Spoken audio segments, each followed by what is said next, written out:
Hey, what's up, folks? It's me, Sonny T. I'm back at you with another podcast for marketers exclusive. This week, I made it a goal and I made myself accountable to make a new home for my podcast. So I'm going to have to do it. FunnelHackerPro.com for my Facebook group, Stealthy Millionaire, on Instagram, Podcast Marketers on YouTube, Billionaire Vids with an S on Snapchat, Billionaire Vid. I'll be snapping this weekend. I'm going to be down fucking around, so make sure to join me on Snapchat. Podcastformarketers.com for my free MP3 player. You got to pay for your fucking shipping. And I do have a kick-ass social media marketing agency course killing the Cry Lopez shit that he's got going on. Smash that thumbs up, man. Break that fucking mouse button and sub. Fuck him. Subscribe to my channel. I put out content every fucking day. Somebody said, your podcast would be amazing if you would stop cussing. My podcast is fucking amazing no matter what. If you want to share my content, I'm pretty sure that people that you're sharing my content with don't have virgin ears. And you might want to get some data to back up your claims that they wouldn't like the content. Because if the content is kick-ass, it doesn't matter. They can filter out the bullshit and get to the meat. Everybody appreciates free, valuable content, and mine is. Let's get to the subject at hand. And today we're talking about pitching. But before we do, I want to do a mailbag Monday, right? And it kind of comes together with Mailbag Monday and pitching because we're talking about it all. Now, I got a good response. People are like, man, more classes like this, please. And I get that you guys are having a hard time pitching, right? And one guy said something just today, and his name was Angel, I believe. And he was like, man, it might be, normal to you, but to us, it's not. And I get that, right? And you're right. So some of us pitching and meeting people come naturally. And what I want to do today is kind of show you how to cut that bullshit out, okay? By setting yourself up like you are, you're setting yourself up for this kind of blind date. Okay, let's put this in the corner over here. I know you guys are wondering, is it? Yes, today it is. You can use this for your social media marketing agency. It's kind of like you're on a blind date, and what you do is, you've been emailing people or, well, look, how the fuck were you writing, Sonny? Jesus. So let's try this again. Fucking retard. All right, so look, you see me try to do it again? Did you see that? It's like, fuck, Sonny, learn to write. All right, there you go. So you're on kind of like a blind date. So you're cold emailing, or you're, cold calling people, or you're just sending out, little postcards or something like that, direct mailers. And from what I'm seeing is you guys are kind of like hiding behind your screen.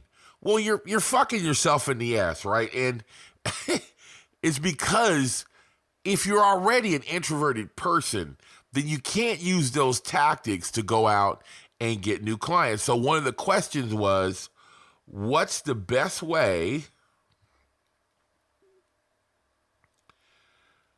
to get new clients? Okay? That was a question that we had, right?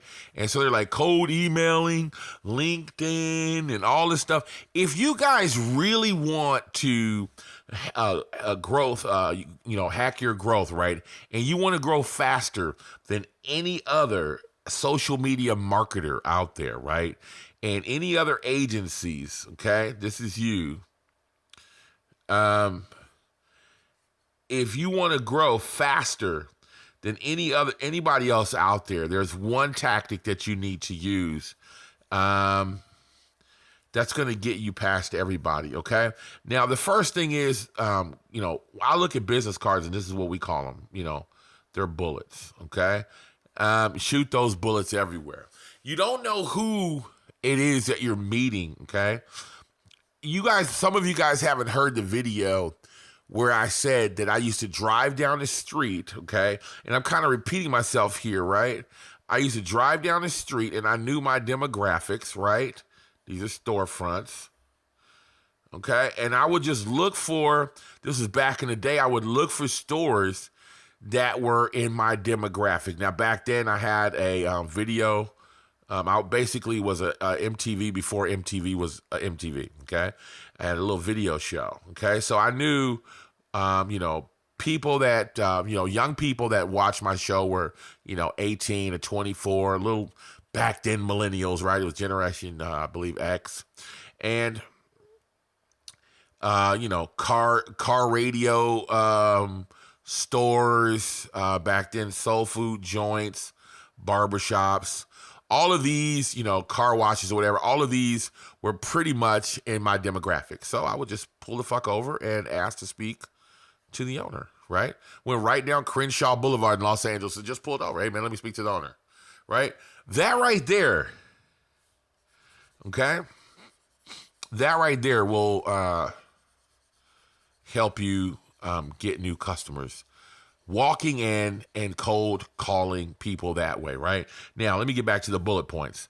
The bullets that you shoot out, which are your business cards, okay, need to go to everybody, man. And I'm talking about the grocery store clerk, the pet store owner, your gardener, your paper boy, give everybody you meet your business card, okay? There was an article that a friend of mine passed me the other day.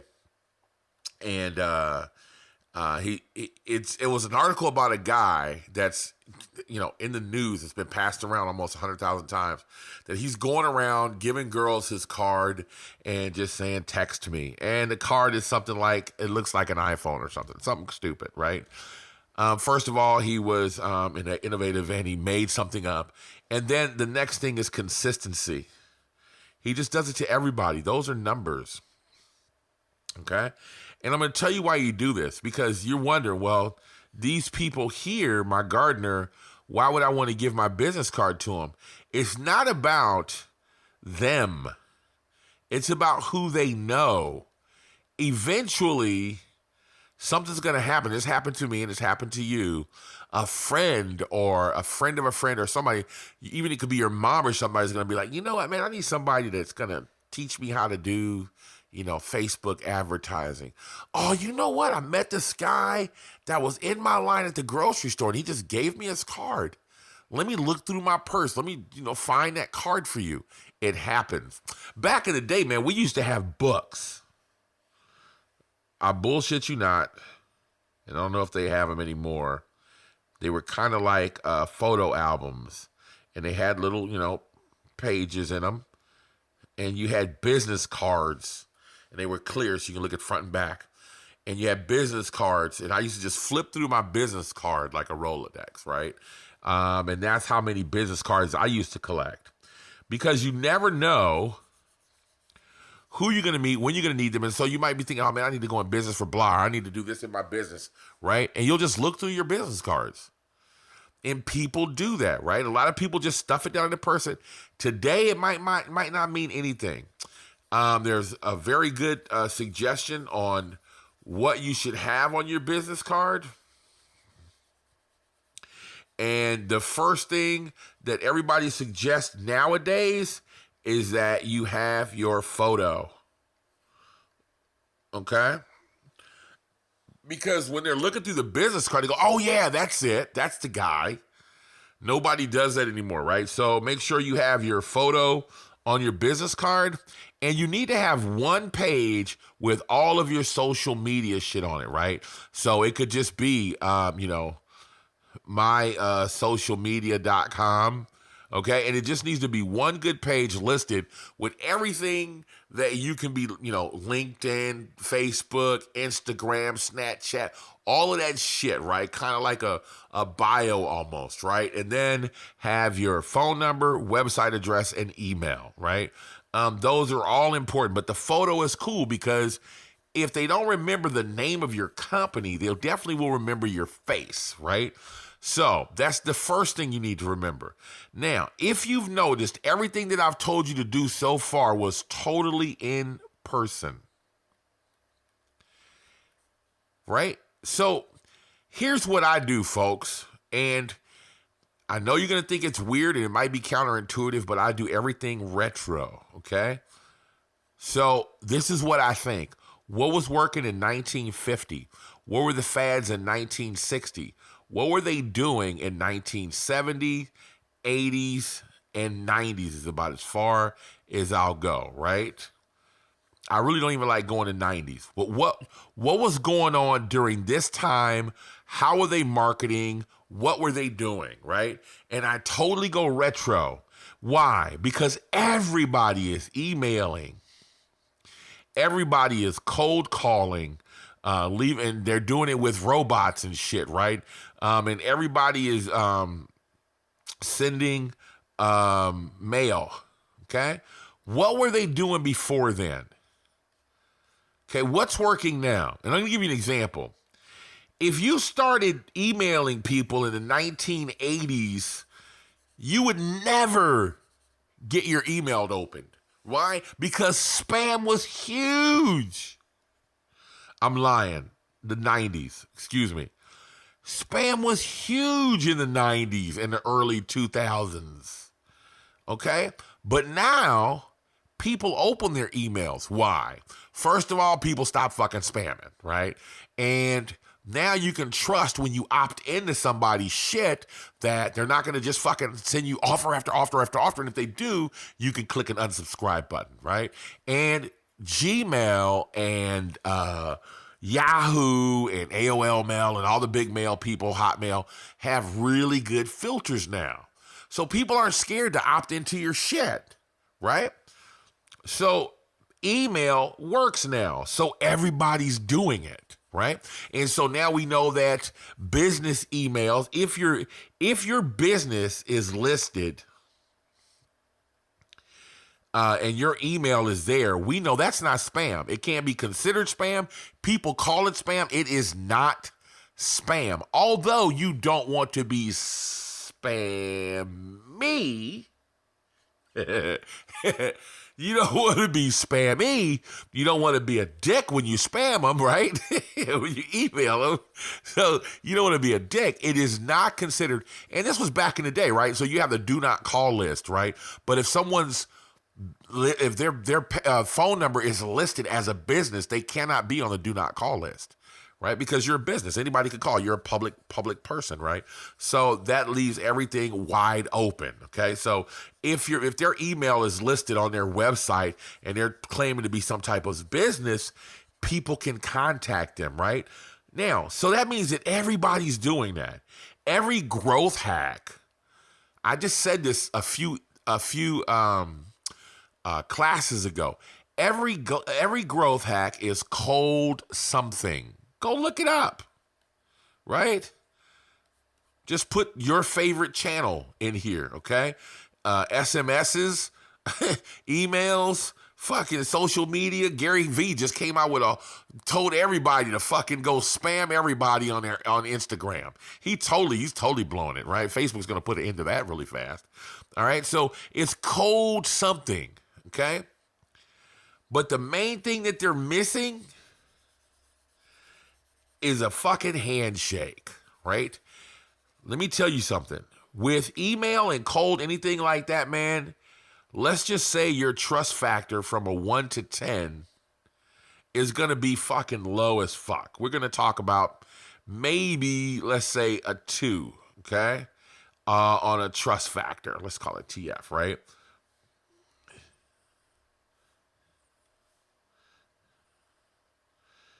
Let's say a 2 on the trust factor, okay? Now, a phone call, just a general conversation, let's just say on a trust factor, would probably be somewhere around a 4. It's not that great between a 1 and a 10, but it's better than an email or a piece of mail, right? So that's a trust factor, okay? A referral. Now, a referral, a blind referral, in other words, somebody that they trust, somebody that they've touched in person, somebody like this to them, or someone that they have been intimately involved with for quite some time, right? We're talking like a friend or something like that. That trust factor goes up if you're cold and they don't know you, but it's a referral and then they talk to you on the phone or then they email you. You're going to have a trust factor between 5 and 6, okay? But then when you have an introduction, how is that? How is the trust factor when somebody introduces you hand in hand? You come up to me and you say, Sonny, man, I'm looking for a guy that can really coach me to do mobile marketing. And you talking to me face to face, right? And I tell you, hey, man, here's John. John, meet this guy. You're this guy, okay? And I introduce you guys together. Here I am right here, Sonny. All right, that's me right there. Now, and I introduce you guys. What's that trust factor? That's like a 10, right? So what comes before that is just meeting someone in person now. All right, you're gonna have a trust factor between 8 and 9, 7-ish. All right. If you're not a scumbag, I'm talking about if it depends on the setting now, right? So if you just come in their business trying to sell them on something, obviously you go from, a 6, 7. But if they're at a networking event and you're relevant to that networking event and you shake that person's hand, you're at an 8 or a 9, a 7 or an 8. The only reason you can't hit 10 is because they don't have a reference or a referral. But if they had a referral and you were in that setting, your trust factor is at a 10. So you meet each other, you shake hands, you smile, right? So I walked you guys to this so you could get a good understanding of how you should be doing things. Go retro, man. Door-to-door sales. But, put a tweak on it. So, door-to-door, okay? But put a tweak on it. You don't have to drive down the street. Now, this is what I did. And I had excellent results. And look at them fucking lines. In the 90s, I just went door to door, man. You guys already saw I went door to door. That was my thing. All right. And I was successful, man. I had something like a 90-something% close rate, man. Every business I walked into. Okay? And I told you I came prepared with a proper presentation, but that's me. I'm not saying that you're going to be worse than me or better than me or whatever. I'm just telling you that's what happened for me. Door to door. Tweak it though, right? So obviously we can talk about networking events, all right? That shit Joe Soto talks about is exactly how you tweak a door-to-door thing, right? And it's also how you treat a referral. So making yourself a local alliance is what Joe Soto talks about it, is really important. And that's a hybrid way of meeting people. So here it is. You have a round table of professionals that are all in the same vertical but not competing, right? So again, I always used a plumber or a roofer or the AC guy or the painter or the tile guy, right? All these guys service homes, right? They're in the same vertical, but they're non-competing, okay? And so here I am. I'm a home inspector, okay? And I make sure that I talk to all these guys. Why? They know that when I'm inspecting a home, that's a potential buyer and I could pass business cards on, right? And also, they're fixing up homes that somebody could be preparing to sell. And they'll need a home inspection, right? So we all sit together and we have this round table, right, of a little mastermind or a local network, and there's your door-to-door referral, a trust factor of about 10, right? So that's the best way to meet, right? But let's just say you say, well, Sonny, man, I get guys hit me all the time. I don't have 1 million people in my town. Well, if you don't have 1 million people in your town, I always tell you that you need to get in a fucking either another business or move to another fucking town, or none of this pertains to you. All right? So another way to tweak door to door, right, is just go sit the fuck down. All right, let me learn how to spell. Sit down, right? Take your computer with you. I'll never forget, I met a guy and I made hundreds of thousands, if not almost $1 million with this guy. I sat down at, it's in Panama and it's called Clarocom, right? And it's one of the biggest internet cafes there. And I sat down and I was making phone calls, checking my emails. I hadn't been in Panama too long. And I was just going there all the time to just be there. I wanted to be there. I couldn't tell why, but I heard a guy on the phone. He was sitting like, I don't know, there was a bunch of desks kind of like all over the place. And I would go get a desk for the day. And I was sitting like right here that day. And this guy was sitting over here. And he was talking on the phone and I could hear him, right? I was in ear's distance. And I just walked up to him and shook hands and said, hey, man, what's going on? And he said, I hear you're American, man. And I see you're hustling, man. What do you got going on? This is what I do. What are you doing? And he said, hey, man, if you want to get down with what I got going on, man, I have a friend. I'm kind of busy right now, but I have a friend that I'd like to introduce you to. What did he just say? I have a friend.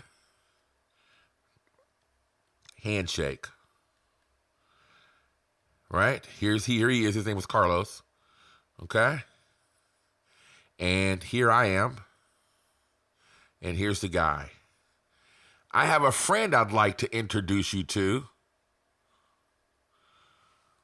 There it is right there. There's a handshake, right? So now sit down. You don't know what's going to happen, man, but you got to come out of your house and do all your work somewhere else. Go to Starbucks, go to web cafes, go to different places, go sit in that restaurant and use their shit. I had a friend of mine, man, used to sit at McDonald's 12 hours a day and make deals just using their free internet. And he had internet, but he used to sit down there 12 hours all day long, meeting people, shaking hands. People would ask him, what are you doing here? Every time I come around here, or the manager even come, what do you do? Right? But go to different places and just sit down. Go out and handshake with people, man. There's always an introduction right there. Now, obviously, the factor I told you goes up. The trust factor goes up. If you're at a relevant event, okay, that has something to do with what you're doing, a social media marketing event or just a business event in general, and you have one of your local area network dudes introduce you face-to-face to somebody that's building a house, what does that do for you? That's like, the deal is just done. All we need to do is make sure that we fit, right? Especially if like I knew this guy here knew that this guy wanted somebody to work with. So as long as we fit, so we had an introduction that night. I'll never forget it. We had an introduction that night and I had to spend my last $20 on drinks, right? These guys had tons of money. I had none. And then this guy told me, he's like, all right, man, come to the office tomorrow at 9 a.m. I'll bullshit you later. 3 days later, I was sitting on $5,000 from cold calling, right? So it took me 3 days to learn the script and boom, done. So here it is, a handshake in Clarocom led to me having $5,000 about 5 days later after that first meeting. All right. So, and it wasn't hard to pitch because Carlos was like, hey, here's this guy. Hey, guy, this guy. Hey, what's going on, man? How you doing? Oh, cool. What are you doing down here? Shit, man. Same thing you doing. Just loving the weather, loving the women, having a good time in Panama. But shit, I sure need to get to work, man. what had happened was when I flew into Panama, my luggage was lost. It had my computers and everything in it. And I had lost some money, about $1,200 altogether, and I was just on my ass, right? But I had a place to stay. I was fine. I paid for a place to stay, but I needed to get some money. And so he's like, well, man, shit, just come to the office, man. This is how we going to work this out. You going to do blah, this and that and the other, and shit, can you come to work tomorrow at 9? I said, yeah, man, tell me where to go. That was it, right? But you never know if you're going to be sitting at home in your space. So to summarize this up, and I'm going to get out of here right now, the best way for you to meet new clients is right here. 1950s door to door. Now, what you got to remember is we don't want to go walking door to door. You might not want to do that. I would drop into business in a heartbeat, especially a local business, especially a business that I may know the person or whatever, man. But there's a bunch of ways to go door to door without going to door, right? So how about like the other day we saw that a bunch of senators got shot in the United States of America. One guy got shot or whatever. It was he was a whip actually, but they had a softball game, right? How many companies have softball games, right? And how many of those can you go to, right? How many kids are, playing soccer and they have their soccer dads there watching? How many football games can you go to? Local high school football games, right? Think about different little networking places that you can go, and you don't have to be pushy. But what I'm saying is, how can you meet these people, right? Where can you go where there's going to be a group of business people, and, you could just be sitting there. Maybe it is your daughters, maybe it's your sons, but go. When you go and you see other soccer dads and moms, hey, what's going on, man? I'm so-and-so's dad. What do you do? That's normal to ask people, what do you do? Oh, yeah, I'm in blah, blah, blah. I'm in finance. Oh, cool. What do you do? Ah, shit, man, I'm in marketing. Oh, wow, really? What firm are you with? Oh, I have my own. That's how it goes. So get out and about. You never know where you're going to meet people, man, and always carry your bullets with you. That's what you get out of this. Pass your bullets to everybody, right? Don't be sleazy. Don't be scammy. Don't be salesy, because you're being yourself times 100, remember? Just be yourself. Crank up a conversation and always be passing those bullets out in person. That's how you're going to get more clients, and that's how you're going to get that trust factor, right? So, again, what have we learned today on Mailbag Monday, right? On how to get our first clients, how to pitch our first clients, right? Remember, if you meet them in person, you've already had a soft pitch. You don't even have to pitch that hard, right? So when you finally go, the guy Angel, I think his name was Angel. If I'm fucking your name up, guy, I apologize. He was like, hey man, I was so nervous on my first pitch, but imagine if you had a pre-sale.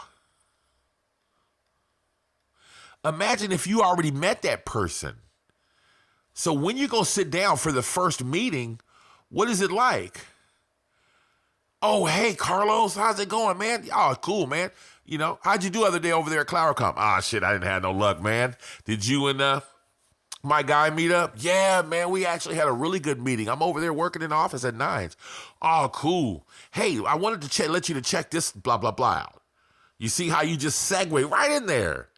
Hey, man, so it's really easy because you have some type of rapport already, right? So meet the people in person, give them a nice little soft pre-sale, then break your planners out. Say, hey, man, I'd really like to get out and talk to you. Is there a way do you have any time this week? Break out your planner. Break out your cell phone. Let's try to make up a hard meet. Let's make a little hard. Let's pencil in a meeting or something. Let's set something down in the scroll for. Are you available next Wednesday at 8? And Wednesday at 8? Sure. Hey, man, why don't we just meet at your office at blah time? All right, cool. What's your address over there? All right, man, I'll see you Wednesday at blah, man. That's it. It's done. But you've already done a pre-sale, so when you show up, what happens? Hey, what's up, Rick? What's going on, man? Man, it sure was a good game the other day. Yeah, it was close, man. Yeah, I think we'll get him next time. What do you think about this coach? Blah, blah, blah. Cool, blah, blah, blah. Everybody's sitting down. Hey, he's going to ask you, hey, would you like some water or something? Sure. You got any coffee? Yeah. Right? That's how it works. And then he sits down. He says, all right, man, so what did you want? What do you got for me? It's really easy. meet people in person, man, and get that trust factor, man. And just remember I could make you guys a little thing, but make yourself a little scale, right? And just try to think about that scale in your head about a trust factor. Cold emails and shit are cool, right? And people like doing that because you can do that in numbers, right? So meeting people is less numbers, but there's a higher trust factor there. And you're going to be able to get a better conversion ratio when you meet people. In other words, if you've met someone through email and then you go and you try to pitch them, your conversion ratio might be down to like 10 or 20%. But if you've pre-sold them and you met them and even had a referral, which is even better, your conversion ratio is going to go up to like 70 or 80% if it's a good fit. That's up to your pitch at that point. That's up to you at that point to close the deal. But they're probably almost, if they needed you and you got a referral, they're just about ready to do business with you anyways. Hey, this good guy referred you. So just write down your trust factors. Write a scale.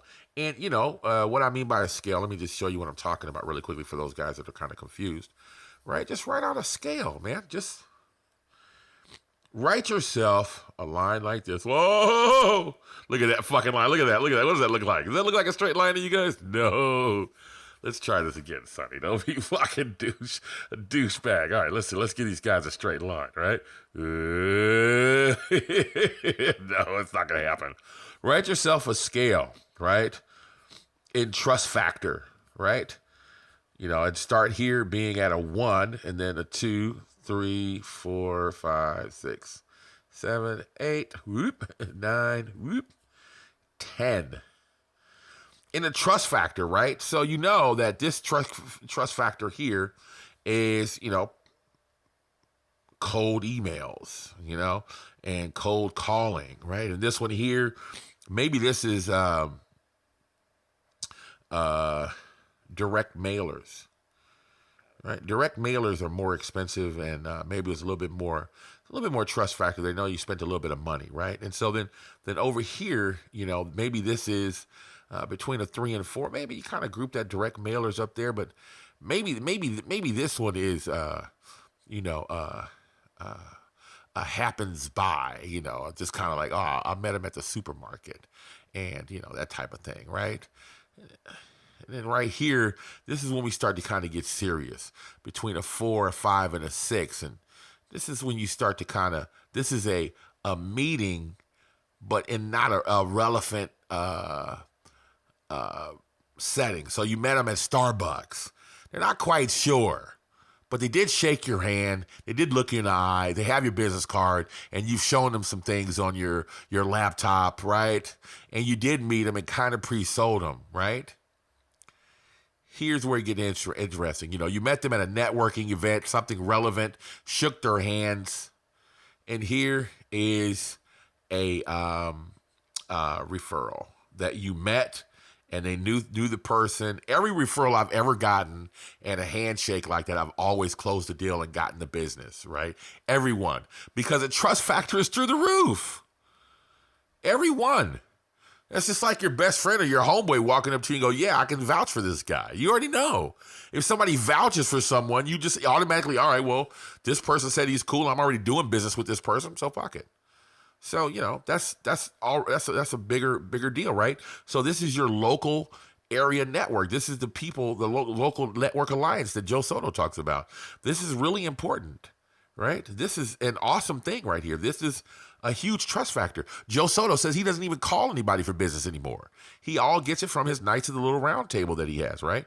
So just think about your trust factor and go for that and start. You can hit different ones, right? Just spend a certain amount of time with all of this. I would tend to spend more of my time here and make sure I automate this every day, no matter what. And this right here, like mailers and things like that, they're a little bit more expensive. I would make sure I do this timely. And I would be consistent with this. And I would do this, once every 2 months or something like that, right? So now you can kind of see, but do it your way. But you can kind of see how you can make sure that your marketing efforts are all covered everywhere, right? So you just make sure you automate your cold emails and your direct calls, and you check when you finish coming in, you check your voicemail for leads. Coffee break.